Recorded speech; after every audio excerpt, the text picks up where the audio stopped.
பசங்களா எல்லாம் நல்லா இருக்கீங்களா? நேற்று செஞ்சு பார்த்தீங்களா? காடை ஃப்ரை எப்படி இருந்துச்சுன்னு இனிமேல் செஞ்சு பாருங்கள்.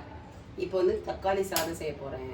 அதுக்கு வந்து எப்போவுமே எங்கள் வீட்டில் தக்காளி சாப்பாடு, தயிர் ரைத்து, அதோட புதினா சட்னி அரைப்பாங்க. ஆல்ரெடி நம்ம புதினா வாங்குவோம் தக்காளி சாதத்துக்கு. அதுக்கு வந்து நாங்கள் எனக்கு அரைச்சா பிடிக்கும், எங்கள் வீட்டில் அரைப்பாங்க. புதினா சட்னி அரைச்சி தக்காளி சாதம் தொட்டு சாப்பிடுவாங்க, நல்லாயிருக்கும். அது செய்வேன்றேன்.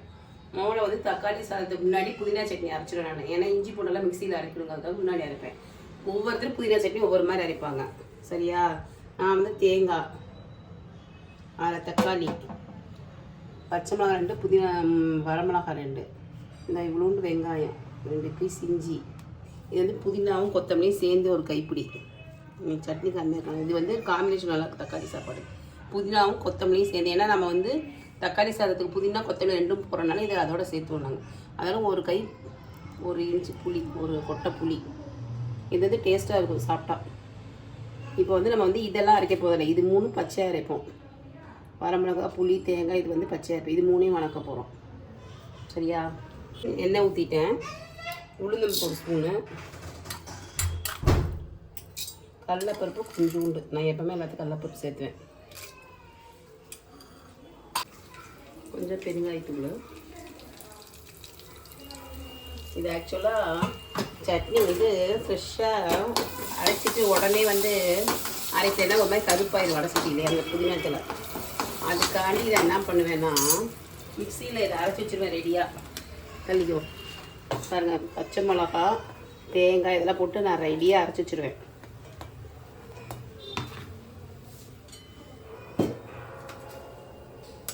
உப்பு நட்டுறேன். சூடு ஆறின உடனே இதை போட்டு அரைச்சிடுவேன்.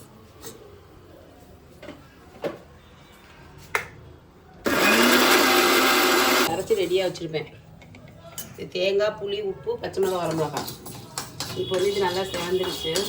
ஏன்னா ஒருத்தரும் பச்சையாக அரைப்பாங்க புதினா சட்னினா, வெறும் வரமிளகா புதினா தலை அதை போட்டு அரைப்பாங்க. ஒவ்வொருத்தரும் ஒரு மாதிரி அரைப்பாங்க. அடுத்து வெங்காயம், இது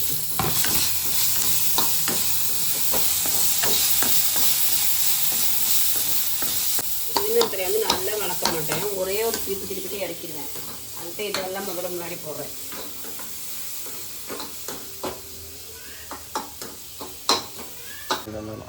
இப்போ வந்து புதினா கொத்தமல்லி போடுறதில்லை.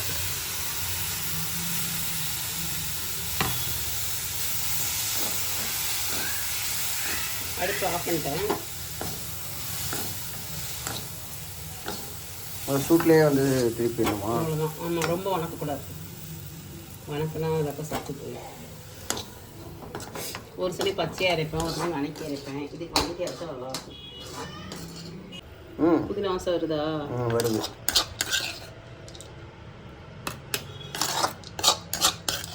பச்சையாக தானே இருக்குது புதினா. இது கொஞ்சம் நம்ம வடச்சில் எக்ஸ்ட்ரா நேரம் விட்டோம்னா கருப்பாயிரும்.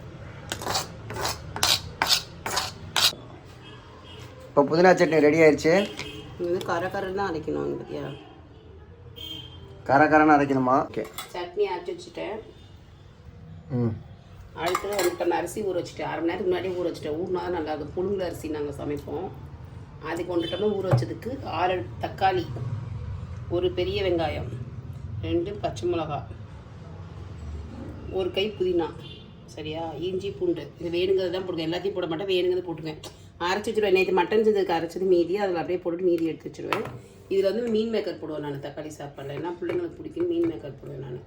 அப்புறம் 2 பட்டை, 2 கிராம்பு, 1 பிரியாணி இலை, 1 1/2 எலுமிச்சம்பழம், அப்புறம் 1 ஸ்பூன் தயிர் ஊற்றுவேன்.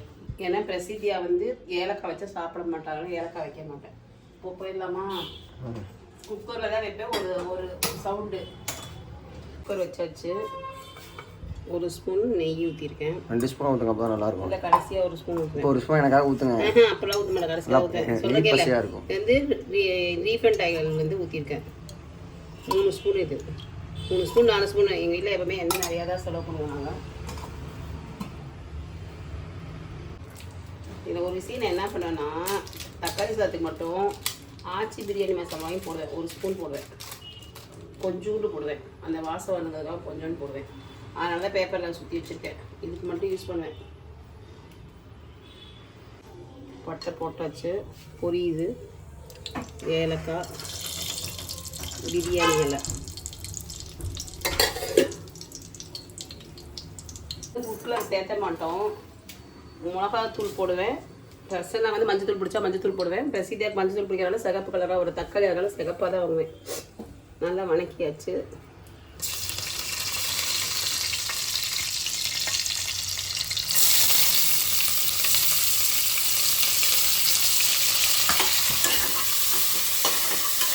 வெங்காயம் பச்சை மிளகா போட்டுருக்கீங்களா? இது கலர் மாறினாலே ஆட்டோமேட்டிக்காக அந்த கலர் வந்துடும். ரெட் கலர் வந்துடும். இது மாறணுமா? இது நல்லா மணக்கணும்னா ஒன்றும் சிகப்பு கலராக வரும். இது மாற்றும் போது நம்ம மிளகாத்தூள் போட்டோம்னாலே அந்த கலர் வந்துடும். சிகப்பு தக்காளிக்கு அதுக்கு அந்த கலர் வந்துடும். சொல்லுங்க. வெங்காயம் நல்லா வணங்கிடுச்சு. ஒருத்தவங்க வந்து மீன் மேக்கர் வந்து பிரியாணின்னு சொல்லுவாங்க. இதை பிரிஞ்சி பிரிஞ்சி சென்னையிலலாம் பிரிஞ்சின்னு சொல்லுவாங்க. நாங்கள் வந்து ஆல்ரெடி தக்காளி சாப்பாட்டில் போட்டால் எனக்கு பிடிக்கும். எங்களுக்கு அதுக்காக தக்காளி சாப்பாட்டில் தான் போடுவோம். பிரியாணிலாம் தக்காளி கம்மியாக போடுவோம். இது வந்து தக்காளி நிறையா போடும். தக்காளி சாப்பாடு தாங்க. அதனால் தக்காளி சாப்பிட்டு கண்டிப்பாக மீன் மேக்கப் போடுவோம் எங்கள் வீட்டில். தக்காளி நல்லா வணங்கட்டும். தக்காளி வணங்கி ஜூஸ் ஆனால்தான் பிள்ளைங்க தூக்கி தூக்கி வைக்காதுங்க. ஒருத்தங்க அரைச்சி போட்டுருவாங்க மிக்சியில். அது அரைச்சி போட்டால் சரிப்பட்ட ஒரு மாதிரி இதெல்லாம் அரைச்சதில்லை. உப்பு போட்டுருவேன்.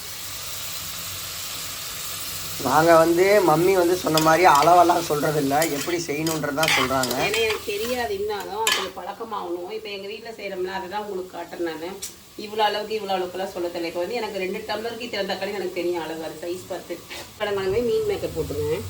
இது எவ்வளோ நேரம் ஆகும்? இது வந்து நல்லா சுடுதண்ணில் போட்டு நான் வேகிறதெல்லாம் இல்லை, நல்லா சுடுதண்ணில் போட்டு புளிஞ்சு எடுத்து வச்சிட்டேன். இந்த தண்ணி வராது ஆக்சுவலாக, அப்படி வரும் கொஞ்சம் கொஞ்சம். ஆனால் நல்லா புளிஞ்சிட்டேன்.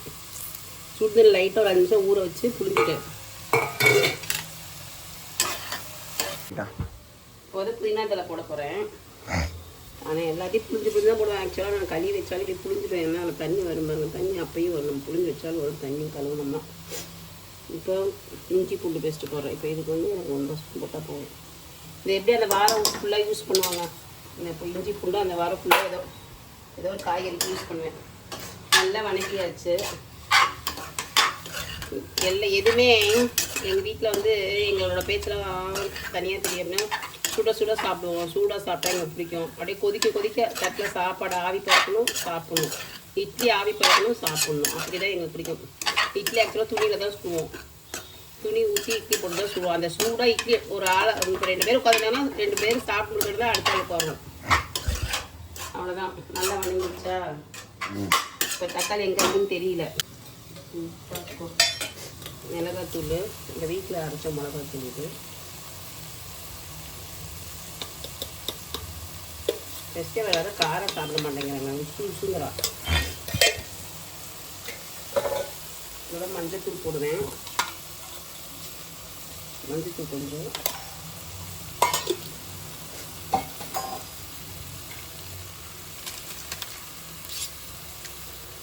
ஆச்சி பிரியாணி மசாலா. ஆக்சுவலாக பார்த்தீங்கன்னா இந்த கலர் சேர்க்காதனால ஒரு தடவை மம்மிஸ் லஞ்ச் பாக்ஸ் வந்து ஒரு எல்லோ கலராக தெரிஞ்சது தக்காளி சோறு. எல்லாம் சாம்பார் சாதமானு கேட்டாங்க. நம்ம கலர் கலக்கக்கூடாதுங்கிறதுக்காக மேக்ஸிமம் அப்படி செய்யறது.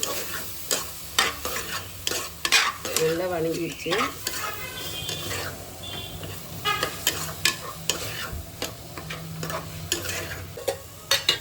அதெல்லாம் நான் 1 ஸ்பூன் தயிர் ஊற்றுவேன். பார்த்துக்கல தயிர்.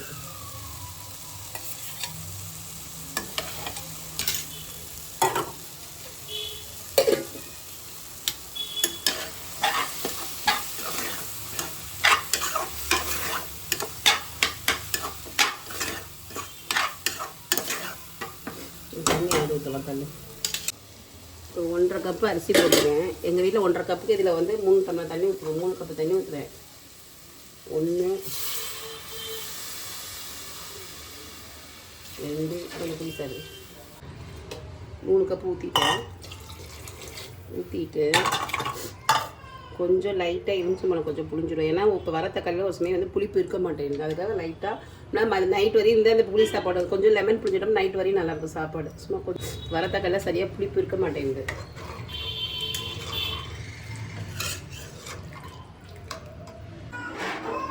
தண்ணி நல்லா கொதிச்சிருச்சு. ஒருத்தங்க தள்ள வணக்கி தண்ணிட்டு தண்ணி அரிசிலாம் ஒட்டுக்கா போட்டுக்கலாம்னு நினைப்பாங்க. அப்படி போடுறத விட இப்படி கொதிச்சு போட்டோம்னா நல்லாவும் ஆகும், நல்லா இருக்கும். இப்போ கொதிச்சிருச்சா நல்லா சாப்பாடு. எனக்கு லெமனை பார்த்தோன்னே ஜெயா பண்ணாமல் வந்துருச்சு. ஏன் சொல்லு, லெமன் ஜூஸாக வாங்கி கொடுக்க சொன்னாங்கல்ல, கொடுத்துட்டே இருப்போம்ல அடிக்கடி லெமனு. ரொம்ப நாள் கழிச்சு லெமன் ஃப்ரீயும் எனக்கு ஜூஸ் ஃப்ரீ ஞாபகம் வந்துருச்சு. இப்போ அரிசி போடுறேன்.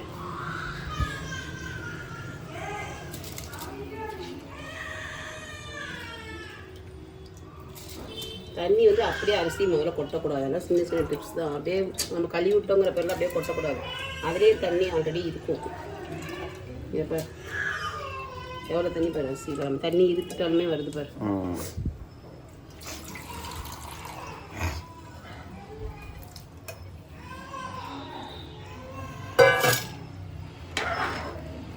நல்லா ஒரு கலக்கி இந்த குக்கரில் செய்யணும். ஏன்னா நம்ம அடிக்கடி நம்ம கிளற மாட்டோம்ல, கிளறியாச்சா.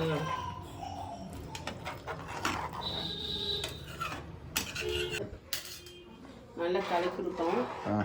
கலக்கிட்டு மூடி போடுறோம். இப்போ நம்ம கொதிச்சனால விசில் ஆவி உடனே வந்துடும். எப்பவுமே ஆவி வந்தாலும் போட்டோம்னாலும் நல்லது. இங்கே வந்துருச்சு ஆவி.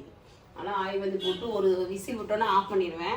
ஆஃப் பண்ணிட்டு கொஞ்சம் நெய் ஊற்றி இறக்குவேன். திறக்கும் போது காட்டுறேன், ஓப்பன் பண்ணும்போது காட்டுறேன். இப்போ வந்து தக்காளி சாப்பாடு நான் கூட கேட்டேன்.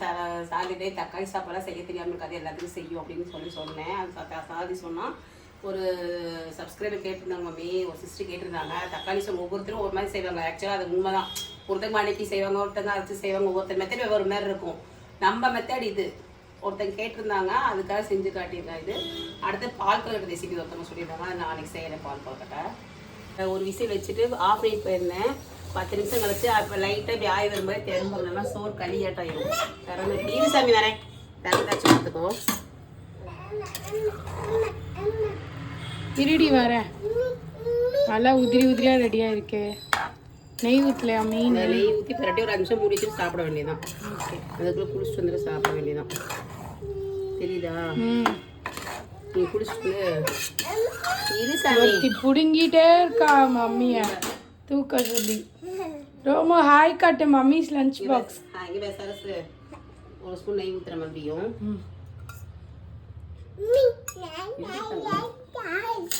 இவளுக்கு பிரியாணி தக்காளி சாதம்னா ரொம்ப பிடிக்கும். ஒரு தடவை கிளறிட்டு நல்லா அடி உணவுனா சோறு வந்து ஒரு பக்கம் இருக்கும், ஒரு பக்கம் இருக்காது. அது நல்லா கிளறி விட்டு, சரிதா? கலர் நம்ம எதுவுமே போடல. தக்காளி அந்த கலர் நான் போட்டுட்டு இப்படி ஒரு மாதிரி சமப்படுத்திட்டு மூடி வச்சுட்டு 2 நிமிஷம் வந்து சாப்பிட வேண்டியதான். இதாங்க பாருங்க, ஒருத்தி தட்டை எடுத்துட்டா, தட்டை தூக்கிட்டா. ஒருத்தி ரைத்தா கடிச்சுக்கிறா. ஸோ எங்கள் அம்மா சொன்ன மாதிரி சுட சுட தக்காளி சாதம், புதினா சட்னி, ரைட்டா. தக்காளி சாதம் பாருங்க, நல்லா குலைவாக அழகாக இருக்குது. நெய்யெல்லாம் அப்படியே கண்ணுக்கு தெரியுது. நிறையா மறுபடியும் நெய் ஊற்றிருப்பாங்க போல். சட்னி கொஞ்சம் எடுத்துக்கிட்டு தக்காளி சாப்பாடோடு வச்சுக்கிட்டு லைட்டாக ரைட்டாக தொட்டுட்டு அவளுக்கு ஆப்பிடுங்க. சுட சுட இருக்குது. இதுக்குள்ளே நிறையா இப்போ எனக்கு ஒரு பைட் மீல் மேக்கர் வந்துச்சு. பார்க்கவே கொஞ்சம் நல்லா ரிச்சாகவும் இருக்குது, டேஸ்ட்டும் சூப்பராக இருக்குது. வியாபாரம் அழகாக சாப்பிடுவா. பிரியாணி சாப்பிடும். நல்லா இருக்கா? எப்படி இருக்கிறோமோ கையை பார்த்தீங்களா? சூப்பராக இருக்கான். ஸோ நீங்கள் சொல்கிற ரெசிபிலாம் மம்மி போட்டுட்ருக்காங்க. தொடர்ந்து மம்மிஸ் லஞ்ச் பாக்ஸை பாருங்கள், சப்போர்ட் பண்ணுங்கள், சப்ஸ்கிரைப் பண்ணுங்கள், லைக் போடுங்க. வேறு என்ன ரெசிபி வேணாலும் கமெண்ட்டில் சொல்லுங்கள், மம்மி செய்வாங்க. Take care, bye bye, love you all partner. சாப்பாடு என்னை இழுக்குது, நான் சாப்பிட போகிறேன். ரோமா வா வா வா பண்ணு.